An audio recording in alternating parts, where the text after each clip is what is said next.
नमस्कार, news portal to drink पर आपका स्वागत है। आर्थिक अपराध इकाई ने 36 घंटे के अंदर 3 स्थानों पर कार्रवाई कर भ्रष्ट आचरण में संलिप्त अधिकारियों की रातों की नींद उड़ा दी है। एक अभियंता विनोद कुमार राय के यहाँ जो सूचना है, शुक्रवार की देर शाम तक करीब 40 लाख रुपया नकद बरामद हो चुकी थी। वहीं 29 लाख रुपया जले हुए नोट को बरामद करने में आर्थिक अपराध इकाई की टीम सफल रही है। 34 से 40 लाख रुपए के बीच का ज्वेलरी बरामद होने की सूचना है। वहीं संपत्ति की बात किया जाए तो करीब 5 करोड़ रुपए का तो पटना के भूतनाथ रोड स्थित उनका आवास ही है और इसके अलावे कई वाहन हैं और करोड़ों रुपए बैंकों में जमा होने की सूचना है। कई पासबुक जब्त हुआ है। साथ ही ज्वाइंट वेंचर में काफी कुछ है, जिसकी ट्रेल का पता लगाने के लिए आर्थिक अपराध इकाई को अभी 2-4 दिन या सप्ताह भी लग सकता है। लेकिन तय है कि एक बड़ा यानी भ्रष्टाचार के समुद्र में एक व्हेल मछली तक पहुंचने में आर्थिक अपराध इकाई सफल रही है। सूत्र बताते हैं कि समस्तीपुर में एक बहुत ही बड़े कारोबारी है।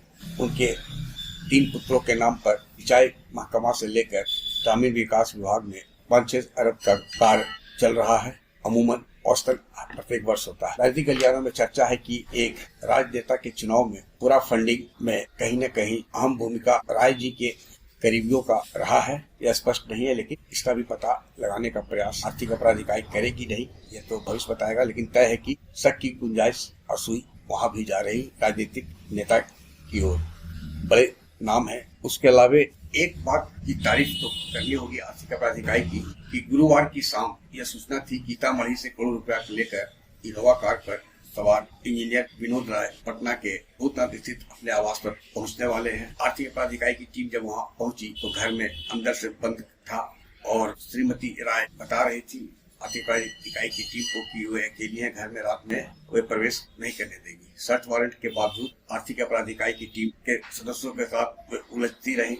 आर्थिक अपराध इकाई की टीम जो वहाँ गई थी उसने संयम बरता और कहा कि मैडम आप किसी अन्य को बुला ले। तो उन्होंने विनोद राय के सालू और भतीजे को बुलाने की बात कही। देर रात जब घर के अंदर से जलने का दुर्गंध बाहर आया तो फिर टीम अंदर गई तो देखा कि कमोड में जले हुए नोट को फ्लश किया गया है और किया भी जा रहा था। पीछे में नोट को जो जला हुआ नोट था उसे पाइपलाइन से बहाया जा रहा था, जिसके बाद प्रारंभिक पूछताछ में यह स्वीकार किया गया कि काफी संख्या में नोटों को जला दिया गया है। अब आर्थिक अपराध इकाई की टीम इनोवा कार के ड्राइवर का पता लगाने का प्रयास कर रही है, जो कि लापता है। उसका पीछा किया जा रहा है। उम्मीद है कि 2 दिनों के अंदर वो भी आर्थिक अपराध इकाई की टीम के हाथ में हो गया और वो भी कई रहस्यों का खुलासा करेगा। वहीं दूसरी ओर बात किया जाए तो रजिस्ट्रार साहब का, तो ये भी अच्छे खासे धन कुबेर निकले। इनके पास भी करोड़ों की संपत्ति है, आय से अधिक है, पर कार्रवाई की गई है। वही अनुभूति श्रीवास्तव जो सिवान में कार्यपालक पदाधिकारी रहे हैं और ये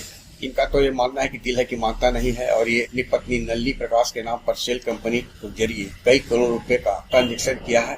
आर्थिक अपराध इकाई अब ऐसे जो कार्रवाई हो रही है उसमें आरोपी को गिरफ्तार करने का मन बना लिया है। इसके पीछे कारण यह है कि एक तो आप उनके यहाँ जिनके आरोपी उनकी संपत्ति पर तो आप फ्रीज करा देते हैं बैंक में या जब्त कर लेते हैं, लेकिन उन्हें खुला छोड़ दिया जाता है, गिरफ्तार नहीं किया। तो वो अपने बचाव के लिए आर्थिक अपराध इकाई के अधिकारियों पर आरोप प्रत्यारोप लगाकर गुमनाम पत्र या कई बार तो किसी खड़ा करके आरोप लगाया जाता है कि अमुक अधिकारी भ्रष्ट है ये, और उसके खिलाफ भी जांच की प्रक्रिया में ये लोग शामिल हो जाते हैं। ऐसे सब मानना है इन लोगों को कि भ्रष्ट अधिकारी है, जेल भी जाना चाहिए। तो अब बीके राय के मामले में ये अभी फिलहाल गायब है। इनकी पत्नी नेम्ड एक्यूज बनाई गई है। इस मामले में सीसीटीवी फुटेज भी खंगाला जा रहा है ताकि ये पता चले कि नोट जो जलाया गया था उसमें उनकी क्या भूमिका है। तो तय है कि बीके राय और उनकी पत्नी को आर्थिक अपराध इकाई अदालत के आदेश पर गिरफ्तार करेगी। वही अनुभूति श्रीवास्तव तो पकड़े नहीं गए हैं, वे गायब हैं, लेकिन उनकी पत्नी नलिनी प्रकाश से आर्थिक अपराध इकाई की टीम ने पूछताछ की है और वे आर्थिक अपराध इकाई के रडार पर है। कहता है कि उन्हें भी गिरफ्तार किया जाएगा। आग्रह है कि इस वीडियो के लिंक को लाइक, शेयर, सब्सक्राइब अवश्य करें। धन्यवाद।